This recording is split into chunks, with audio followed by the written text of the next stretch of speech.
नमस्कार विद्यार्थी मित्रांनो, या पाठीमागील व्हिडिओमध्ये आपण व्यवहार शेषातील तूट निर्माण होण्याची कारणं आणि व्यवहार शेषातील तूट कमी करण्याचे जे काही उपाय होते त्या बाबींचा अभ्यास केला।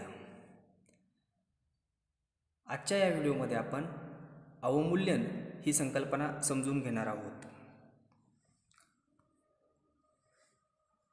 अवमूल्यन याचा अर्थ असा आहे, जेव्हा शासन किंवा सरकार किंवा केंद्रीय बँक आपल्या देशातील चलनाचे मूल्य परकीय देशातील चलनाच्या तुलनेत कमी करते तेव्हा त्यास अवमूल्यन असे म्हणतात। 1991 मध्ये भारताच्या व्यवहार शेषातील चालू खात्यावरती प्रचंड तूट निर्माण झाली होती आणि आंतरराष्ट्रीय व्यापारासाठी परकीय चलनाची जी काही गंगाजळी होती ही सुद्धा अत्यंत कमी होती। त्यामुळे भारताने 1991 मध्ये आंतरराष्ट्रीय नाणेनिधी आणि जागतिक बँकेकडे कर्जाची मागणी केली।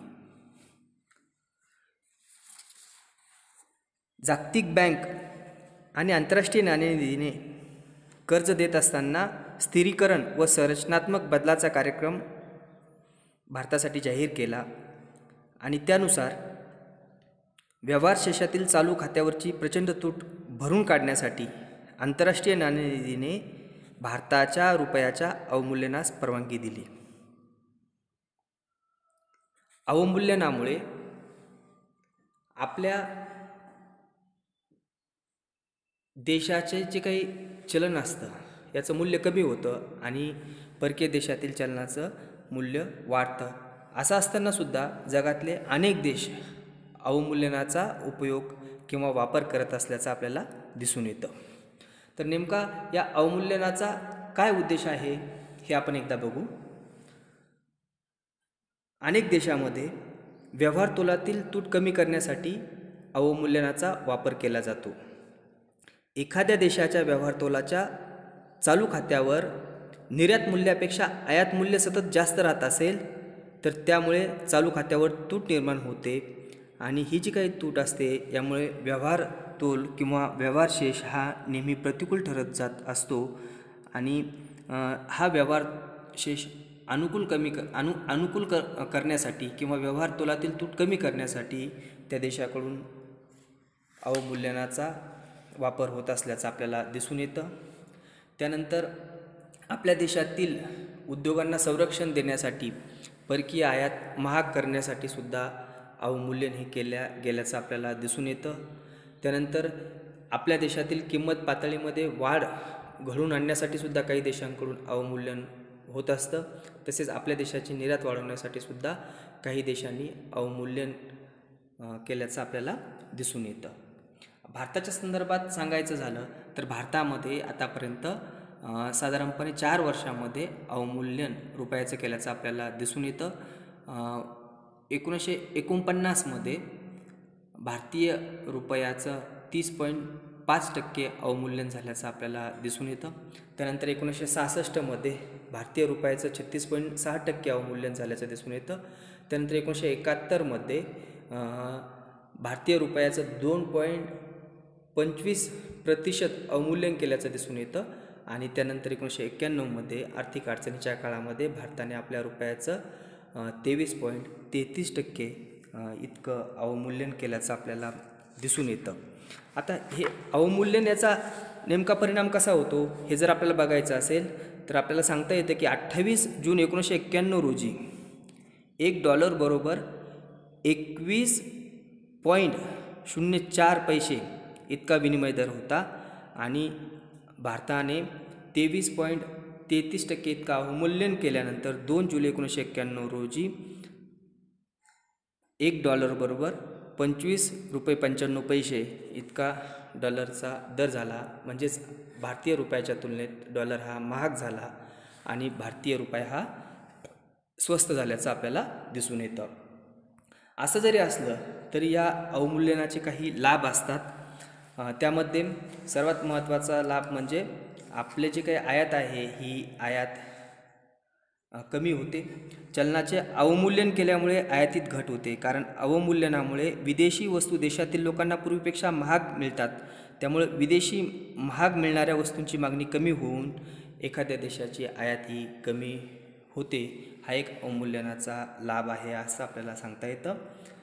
त्यानंतर आपल्या देशाची जी काही निर्यात आहे, या निर्यातीमध्ये मोठ्या प्रमाणात वाढ करता येते, कारण चलनाचे अवमूल्यन करणाऱ्या राष्ट्रातील वस्तू परकीयांना कमी किमतीत मिळतात. त्यामुळे अवमूल्यन करणाऱ्या देशातील वस्तूंची जी काही निर्यात आहे ती आपल्याला वाढवता येते.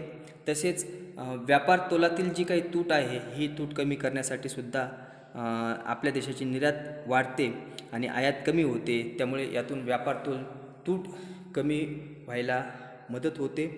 त्यानंतर अवमूल्यन करणाऱ्या राष्ट्रातील आयात निर्यात वस्तूंची मागणीची लवचिकता ही पुरवठ्याच्या लवचिकतेपेक्षा जर जास्त असेल तर संबंधित देशांच्या व्यापार शर्ती या अनुकूल होतात, म्हणजेच व्यापार शर्तीमध्ये सुधारणा होते. त्यानंतर परकीय चलनाची जी काही गंगाजळी असते, या परकीय चलनाच्या गंगाजळीमध्ये वाढ व्हायला मदत होते. चलनाचे अवमूल्यन केल्यामुळे देशातील परकीय गंगाजळी वाढते, कारण चलनाच्या अवमूल्यनामुळे आयात घटून निर्यात वाढते, म्हणजेच आयात मूल्यात घट होऊन निर्यात मूल्यात वाढ झाल्यामुळे परकीय चलन बचत होतं आणि परकीय चलनाच्या गंगाजळीमध्ये वाढ होते. तसेच आपल्या देशातील जे काही उद्योग असतात या उद्योगांना संरक्षण मिळतं.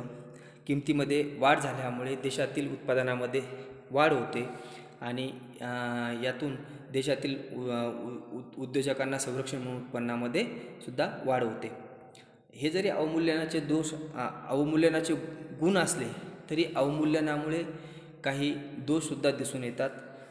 त्यामध्ये साधारणपणे आपल्याला असं सांगता येतं की त्या देशातील जी काही आयात आहे ही आयात महाग होते, कारण आपण अनेक गोष्टी आपल्या देशातील लोकांना सहजपणे बाहेरच्या देशातून कमी किमतीमध्ये उपलब्ध होत असतात, परंतु अवमूल्यनामुळे परकीय चलन हे महाग झाल्यामुळं आयात ही महाग होते.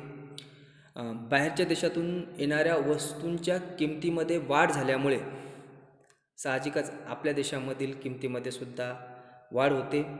त्यानंतर परकीय कर्जाच्या संदर्भात चलनाचे अवमूल्यन केल्यास आयात कमी होऊन निर्यात वाढेल अशी अपेक्षा असते, परंतु परकीय चलनाचे अवमूल्यन केल्यामुळे पूर्वी एवढ्याच कर्जाच्या मुद्दल व व्याज परतफेडीसाठी आता जास्त रक्कम मोजावी लागते.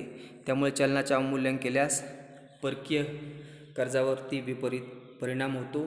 ज्या गुंतवणूकदारांनी आपल्या देशामध्ये अगोदर कर्ज काढून किंवा आपल्याकडील पैसा गुंतवलेला असतो, जर अवमूल्यन झालं तर त्यांचं जे काही भाग भांडवल आहे ते कमी होतं.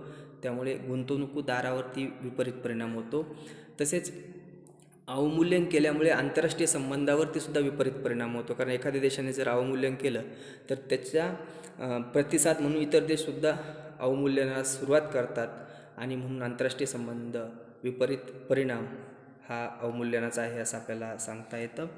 तसेच वस्तूची जे काही साठेबाजी असते किंवा वस्तू ज्या असतात तर चलनाच्या अवमूल्यन केल्यामुळे विदेशी वस्तू महाग होतात आणि त्याचा परिणाम असा होतो की आपल्या देशातील ज्या काही वस्तू आहेत हे व्यापारी वर्ग साठवून त्यापासून फायदा मिळवण्याचा प्रयत्न करतात, म्हणजेच वस्तूची साठेबाजी करण्याला सुद्धा अवमूल्यन हे कारण आहे असं आपल्याला सांगता येतं.